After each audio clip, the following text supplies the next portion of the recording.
Jax's revenge domain. I was checking line 2's bearing temperature when my phone buzzed. Text from Gordon Walsh, my plant director. Rodney, we're promoting Diana Lopez to operations director instead of you. She brings fresh MBA perspective. Accountsment at 2 p.m. No meeting. No explanation. Just a text after 18 years of keeping Pierce Manufacturing running. The company my father built with his bare hands. I'm Rodney Pierce, 47 years old, and this place has been my life since Dad handed me the keys before he passed. Started here right after high school, learned everything from the ground up.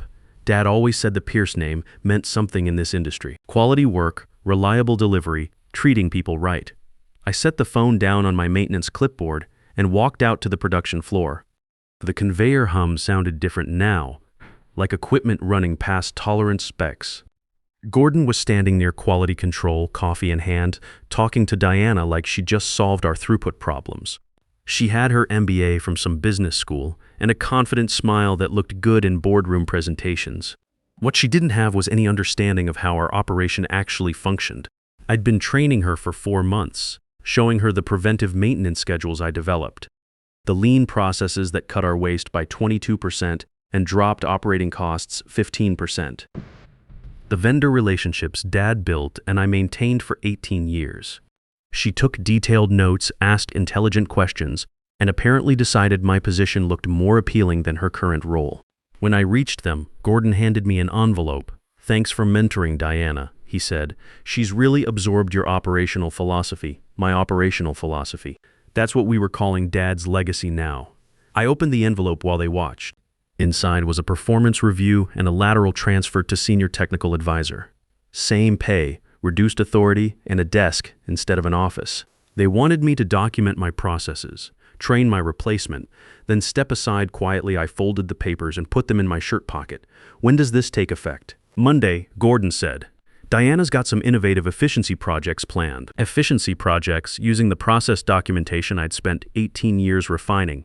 The maintenance protocols that kept our downtime under 2%. The supplier agreements Dad negotiated personally and I'd maintained through handshake deals and consistent performance. My wife Helen had been counting on this promotion. We talked about it over dinner for months. The salary increase would help with Michelle's college expenses and finally pay off the house early. Now I'd have to explain why 18 years of dedication to Dad's company wasn't sufficient. But here's what they didn't understand. For the past 6 months, I'd been having discussions with Vincent Shaw, who runs Shaw Industries about 30 miles north. What started as vendor meetings had evolved into something more substantial.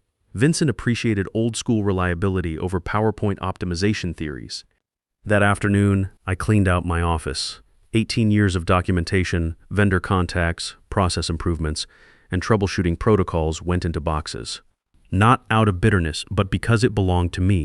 Developed through my experience with Dad's guidance. Refined through years of solving real problems, never formally documented in company databases. The preventive maintenance schedules I'd created.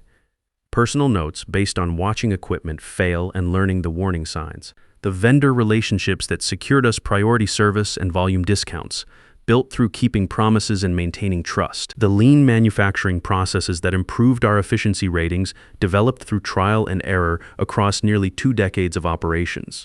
I left copies of official procedures, but the real knowledge, the experience that made those procedures effective, walked out with me.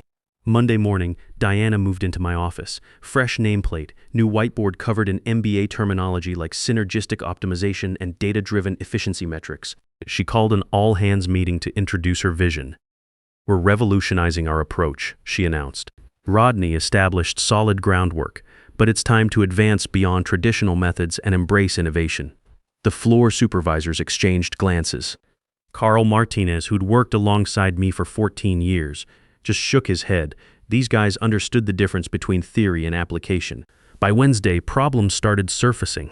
Line 2 went down for scheduled maintenance, but the documentation Diana was following didn't include the specific torque specifications for our bearing assemblies.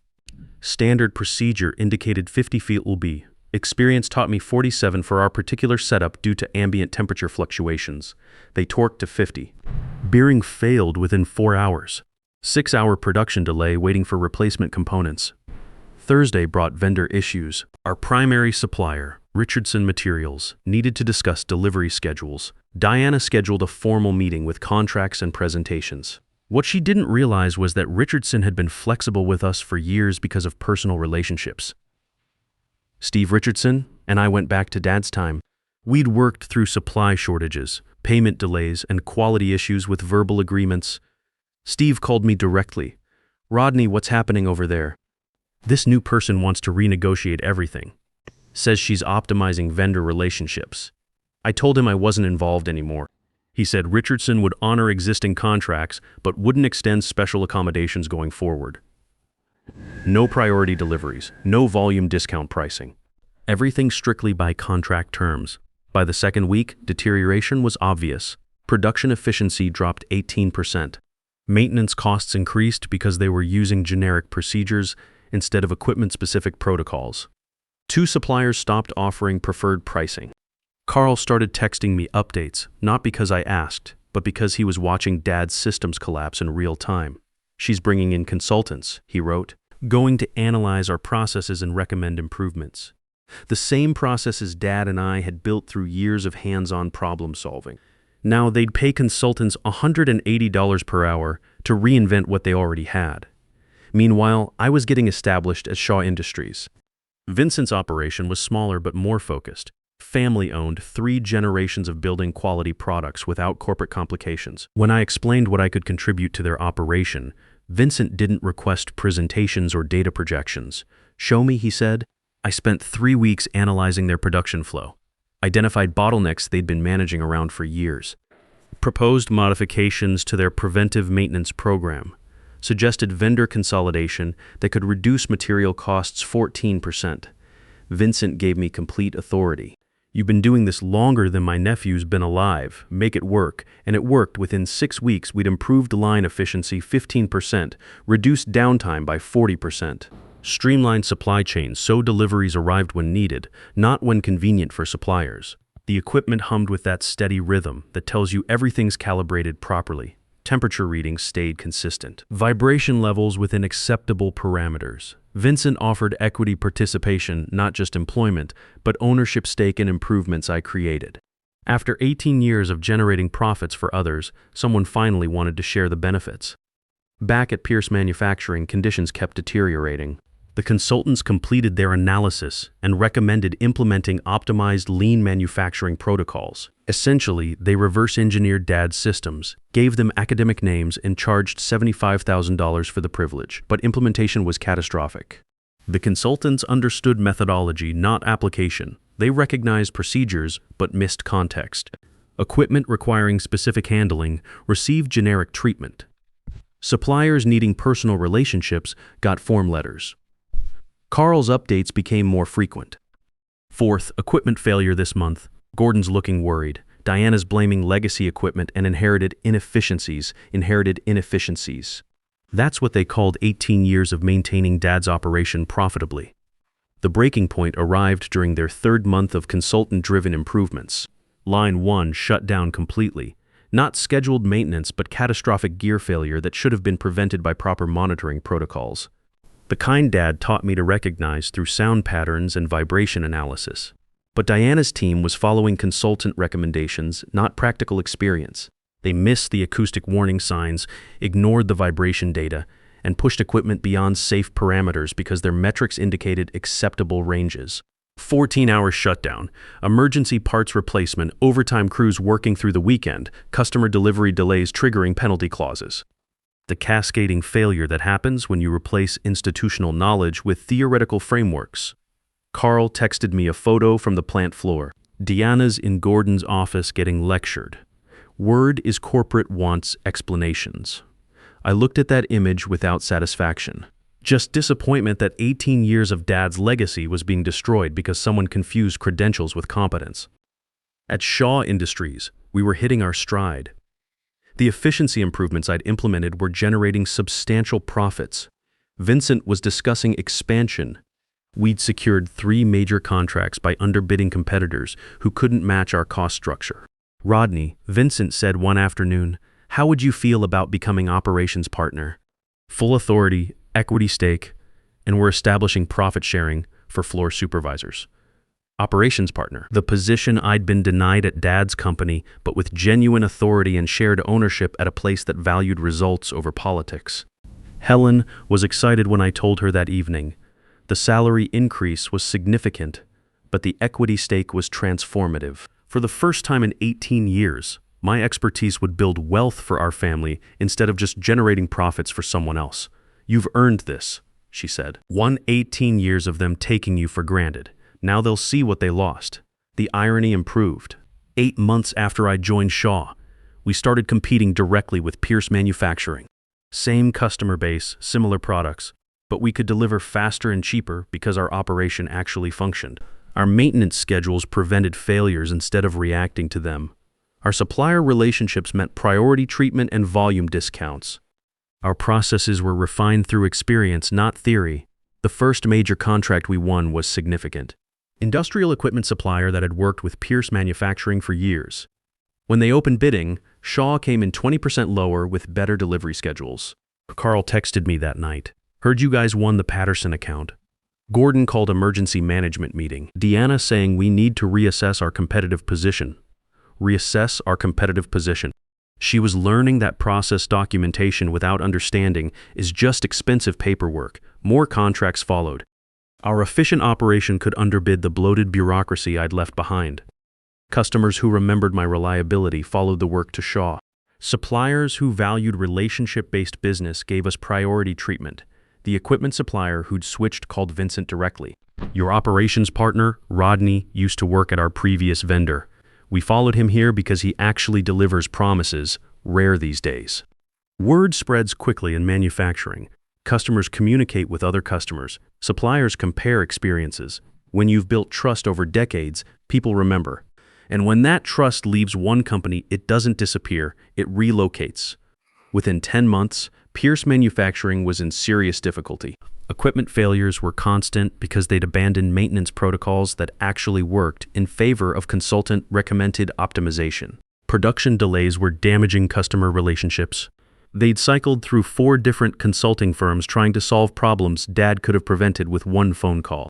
The final blow came when their biggest customer, Morrison Industries, terminated their contract early. Quality issues, delivery delays, and communication problems had eroded a relationship that took Dad years to build.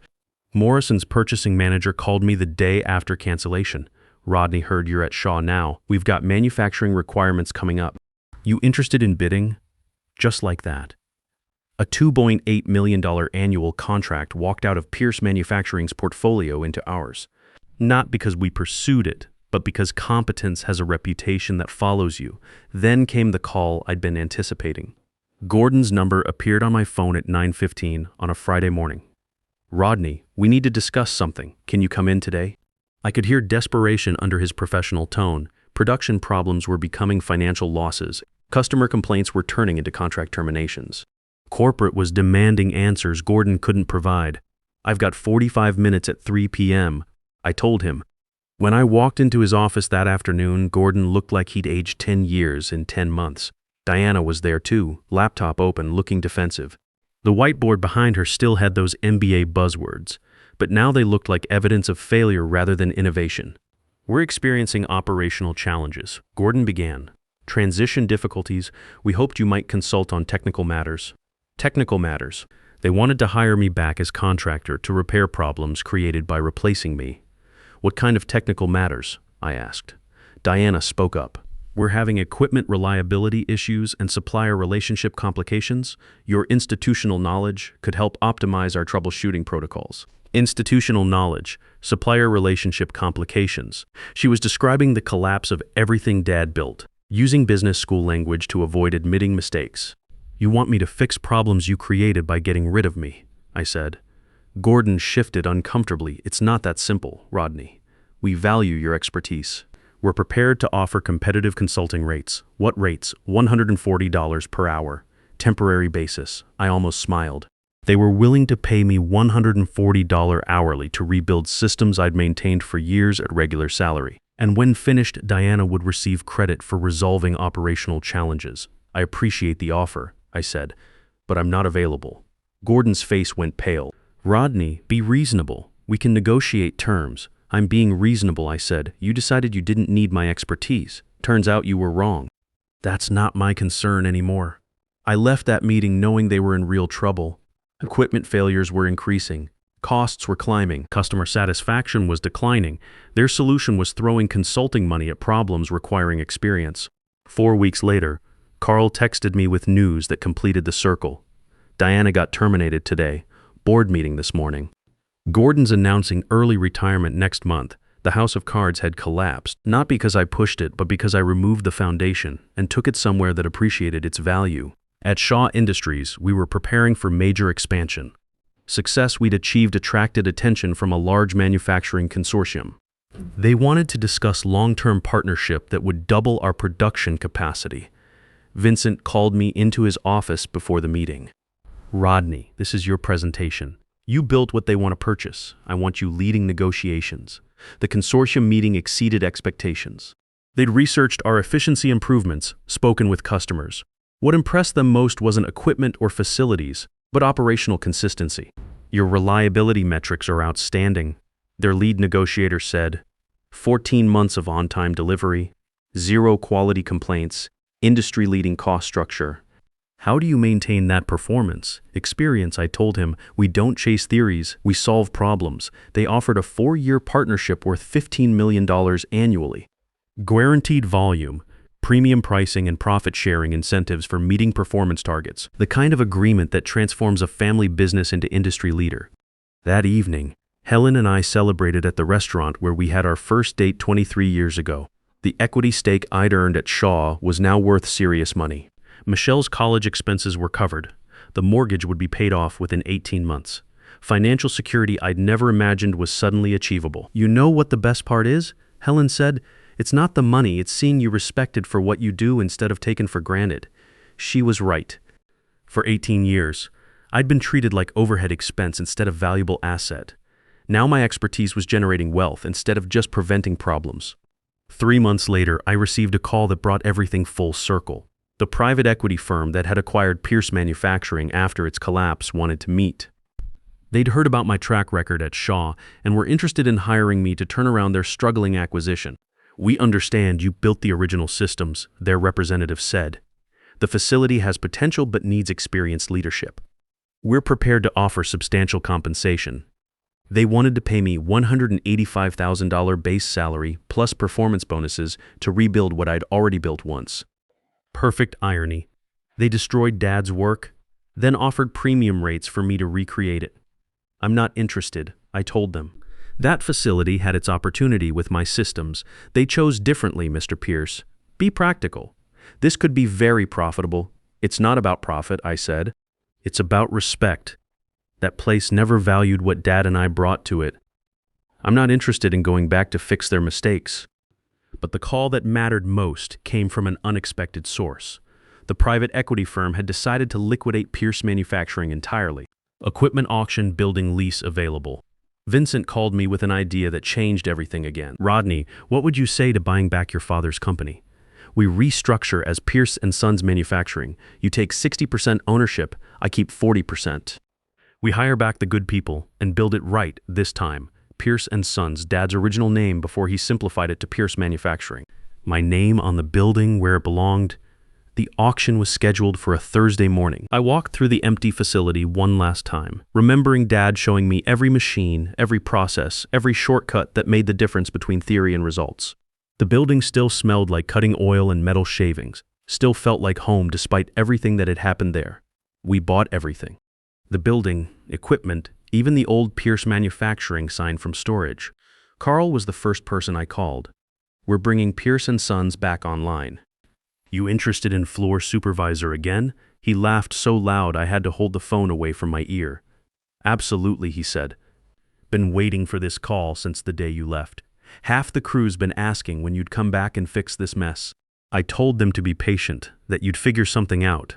Within 2 weeks, we had the core team back together.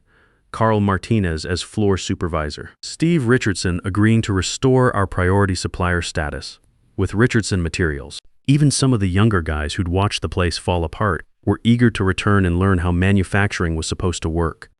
The first month was about rebuilding trust. not just with employees, but with customers who'd been burned by the previous management. I spent hours on the phone with purchasing managers, explaining that Pierce & Sons wasn't the same operation they'd had problems with.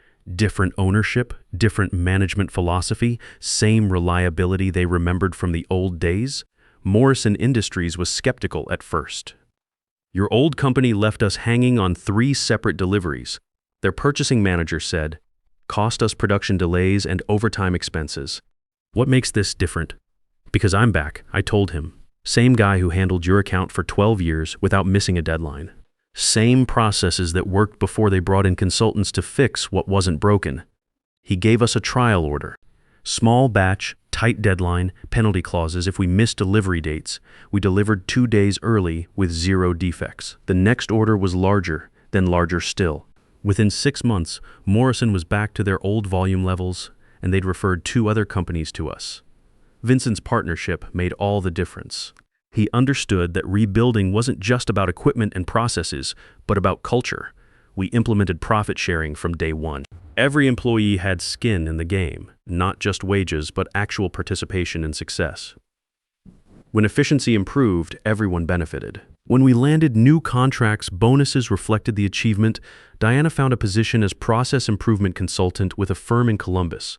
Her LinkedIn profile described her experience leading operational transformation initiatives in challenging manufacturing environments. Leading operational transformation initiatives? That's how you describe destroying 18 years of proven systems and getting terminated for incompetence. Some things never change, but her failure became our opportunity. The equipment she'd run into the ground, we rebuilt better than before. The supplier relationships she'd damaged, we restored with improved terms. The customers she'd alienated, we won back with consistent performance.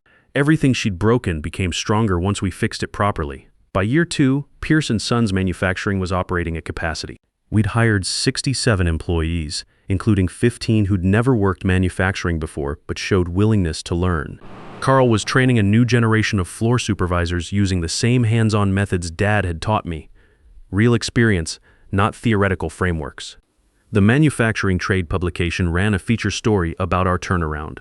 Pierce & Sons, How Traditional Values Beat Modern Theory in Competitive Manufacturing. The article described our success using proven lean principles and experienced leadership. My phone rang for days afterward with industry contacts wanting to understand how we'd achieved such dramatic improvements. Vincent and I were reviewing quarterly reports when he brought up succession planning. "Rodney, I've been thinking about the future. My nephews decided on law school instead of manufacturing. Would you consider full ownership transition over the next 5 years? I keep my 40% equity, but you handle all operations and strategic planning. Full ownership of Dad's company, restored to its original name and values."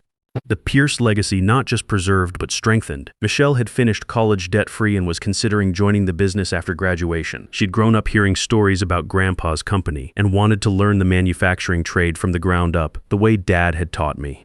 Today I'm sitting in Dad's old office at Pierce & Sons Manufacturing, reviewing expansion plans for our automotive division.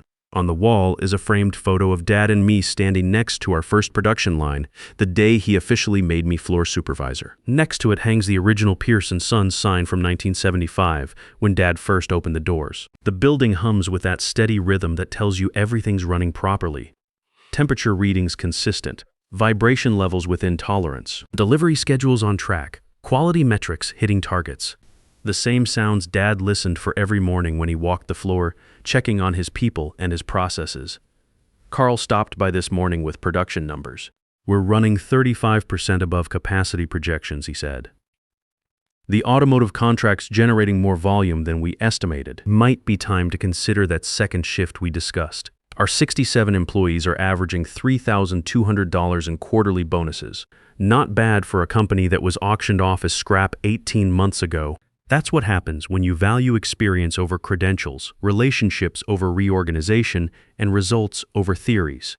When you remember that manufacturing is about making things work, not making presentations look impressive.